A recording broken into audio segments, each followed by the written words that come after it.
There are places where nothing happens until it does.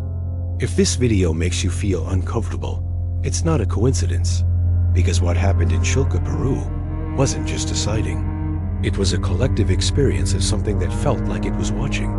And the most disturbing part, no one felt fear at first. The fear came later, when it was already too late to stop thinking about it. Before we continue, you need to understand something. Not all mysteries want to be solved. Some only want to be remembered. And Chilca is one of those places. There are people who went there once and never came back. Not because they saw something, but because they felt something. A presence that imprints itself not on your memory, but on your senses. A feeling that lingers long after you've left, like a phantom limb you can't see, but can definitely feel. Chilca is not just a coastal town. It is silence. It is desert. It is a dark ocean. At night, there are no references, no safe points. The sky feels too big, and you feel too small. Locals say something strange. In Chilca, you don't look at the sky. You feel it. For decades, lights have been reported appearing without warning. Always distant, always high, always watching. They never land. They never attack. They just remain, stationary sentinels in a vast, empty expanse. They're a part of the local folklore, a part of the landscape, like the hills or the sea, but one that breathes an otherworldly silence. Imagine this February 2020. More than 200 people gather at night, facing the ocean. There's no music, no laughter. The instruction is clear. Remain silent. A vigil, waiting for something that may or may not appear. The minutes pass, but they feel like hours. The air grows heavy.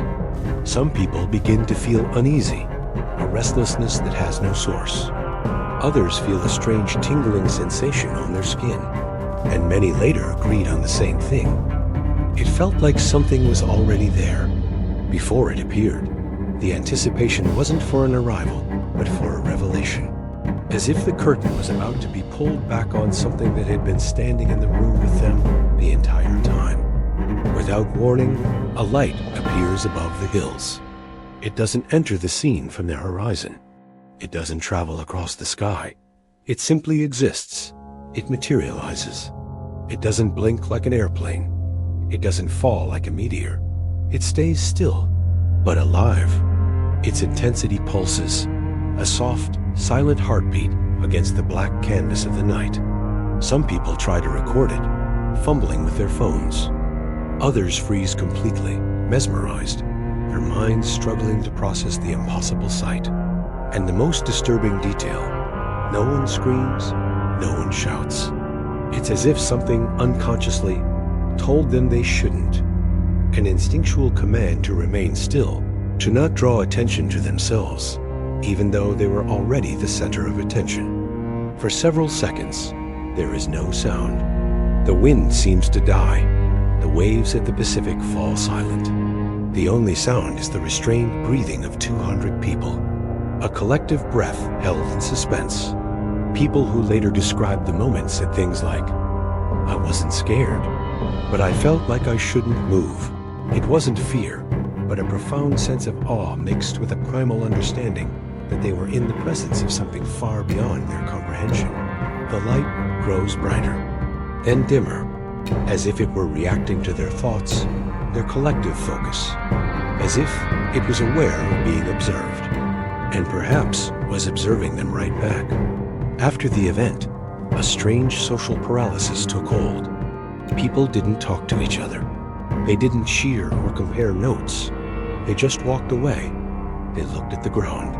Some lit cigarettes without smoking them, the flame trembling in their hands. The shared experience didn't unite them. It isolated them in their own unsettling thoughts.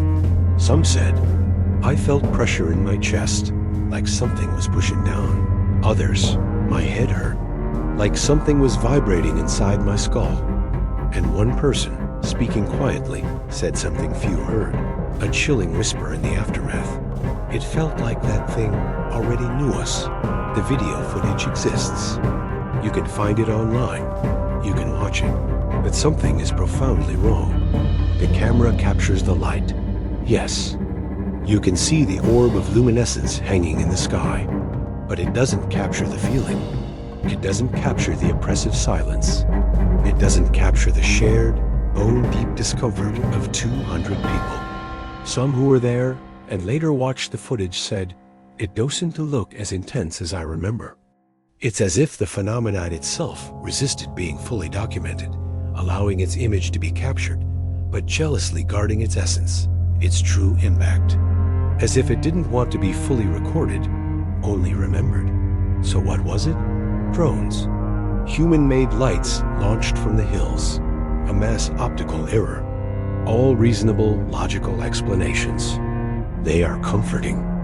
They put the event back in a box we can understand. But none of these explanations address the core of the mystery. Why did so many people feel the exact same thing? Why the synchronized physical discomfort, the headaches, the pressure in their chests? Why the universal, unspoken sensation of being watched? Logic explains the light, but it doesn't explain the experience. It doesn't explain the feeling that something ancient and intelligent had briefly and silently made its presence known. Today, Chilca is still there. The desert is still silent, and the ocean is still dark. The lights, they still appear from time to time. Not always, not on a schedule. Maybe because they don't always want to be seen. And if this video left you with a strange feeling, an uneasiness you can't quite explain, maybe now you understand. The real horror of Chilca is not what appeared in the sky that night. It's the possibility that it never left, and that it's simply waiting patiently for us to look up again. Thanks for watching.